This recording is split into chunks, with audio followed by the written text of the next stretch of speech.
안녕하세요. 저는 30대 평범한 직장인입니다. 회사에서 특별한 사람은 아니에요. 아무도 모를 거예요.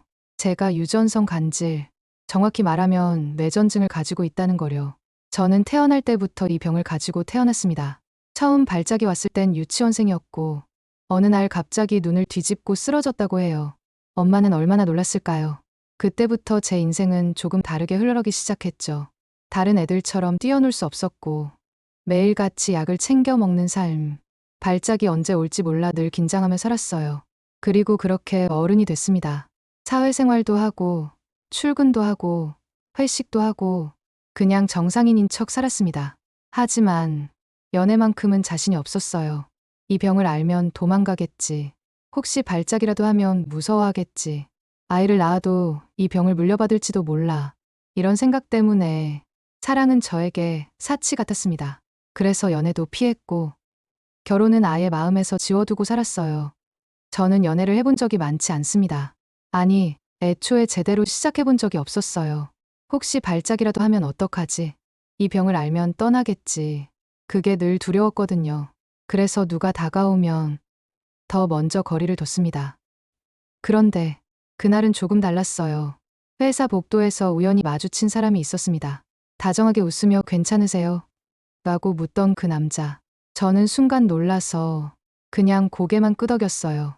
그날 이후로 그는 자주 제 근처에 있었습니다. 복사기를 같이 쓰거나 점심시간에 식당줄에서 우연히 마주치거나 퇴근길 엘리베이터 앞에서도 말없이 서 있던 그 사람. 어느 날은 커피를 들고 와서 말하더라고요. 오늘 엄청 피곤해 보이세요. 달달한 거 드시면 좀 나아질지도 몰라요. 그 순간 뭔가 오랫동안 얼어있던 마음에 조금씩 금이 가기 시작했습니다. 그는 나를 알아가려는 노력을 했습니다. 내가 말을 아끼면 조용히 기다려줬고, 어느 날 회의 중에 긴장으로 손이 떨릴 때도 그저 눈으로 살짝 웃어주기만 했습니다. 그는 묻지 않았어요. 왜 손이 떨리는지, 왜 늘 피곤한 눈빛인지. 하지만 대신 묵묵히 내 옆을 지켜줬습니다. 그리고 저는 처음으로 이런 생각을 하게 됐습니다. 혹시 이 사람이라면 내가 간질이라는 걸 말해도 도망치지 않을지도 몰라. 혹시 이 사람이라면 내가 가진 이 병까지 안아줄지도 몰라. 그는 늘 조용히 곁에 있었습니다. 내가 말이 없어도 부담을 주지 않았고, 손이 떨릴 때도, 눈빛이 흔들릴 때도 그저 나를 지켜봤어요. 그런 사람은 처음이었습니다. 그런 다정함도, 그런 기다림도 처음이었어요. 조금씩, 정말 아주 조금씩 제 마음이 열렸고, 오랜만에 누군가와 함께 웃게 되었어요. 우리는 결국 연인이 되었습니다. 처음엔 망설였지만 그의 따뜻함 앞에서 제 마음은 자연스럽게 열렸습니다. 그는 제게 늘 말했어요. 천천히 괜찮아질 거야. 그리고 정말 그랬습니다. 그와 함께하는 시간은 처음으로 병이 없는 사람처럼 정상적인 여자가 된 기분이었어요. 하지만 그 행복은 오래 갈 수 없다는 걸 저는 누구보다 잘 알고 있었습니다. 어느 날 남자친구는 우리 이제 결혼하자라고 했어요. 그 순간 모든 게 무너지는 느낌이었어요. 행복이라는 이름의 모래성이 내 앞에서 와르르 무너지는 소리. 나는 말해야 했습니다. 이제는 더 이상 숨길 수 없었으니까요, 나. 사실은 병이 있어. 아주 어릴 때부터. 간질, 뇌전증이야. 유전병이고 지금도 약을 먹고 있어. 한 알이라도 빼먹으면 발작이 와. 그래서 나는 결혼 생각 안 했어. 그리고 아이도 낳고 싶지 않아. 혹시라도 이 병을 물려주게 될까봐. 그게 너무 두려워. 그날 나는 처음으로 내 병을 진심으로 고백했습니다. 그리고 동시에 그 사람을 보내줄 준비도 했습니다.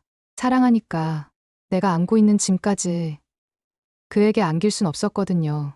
내 고백을 들은 그는 한참을 말없이 앉아 있었습니다.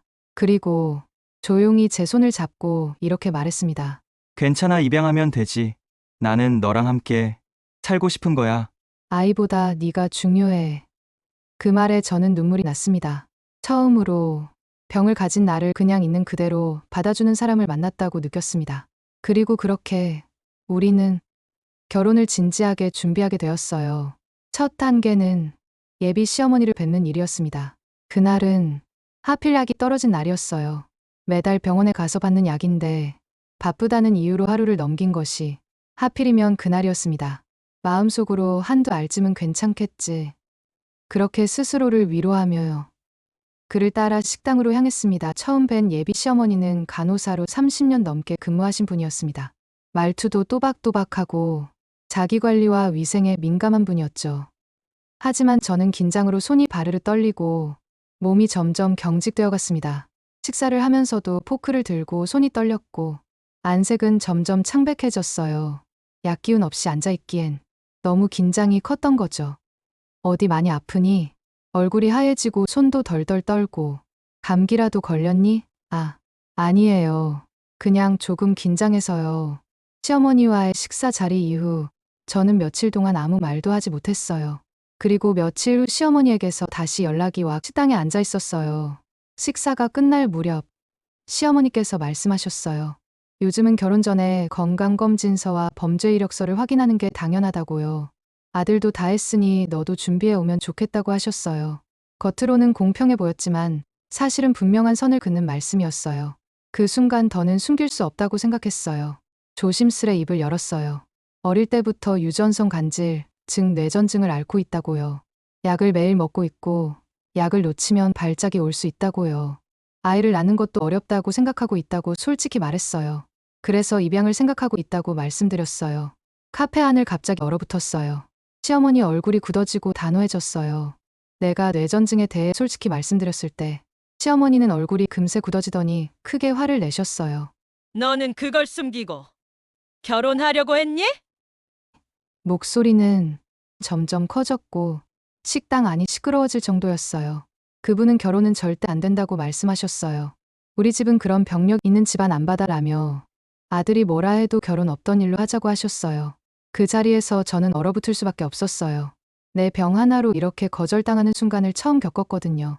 남자친구가 아무리 받아준다고 해도 가족이라는 벽 앞에서는 모든 용기가 무력해졌어요. 그날 나는 내가 누군가의 가족이 될 수 없는 사람인가 하는 생각을 깊이 했어요. 그렇게 우리는 마지막 인사를 나누었어요. 며칠 후 남자친구가 저에게 연락했어요. 우리 헤어져야 할 것 같아. 미안해. 그의 목소리는 무겁고 미안함이 가득했어요.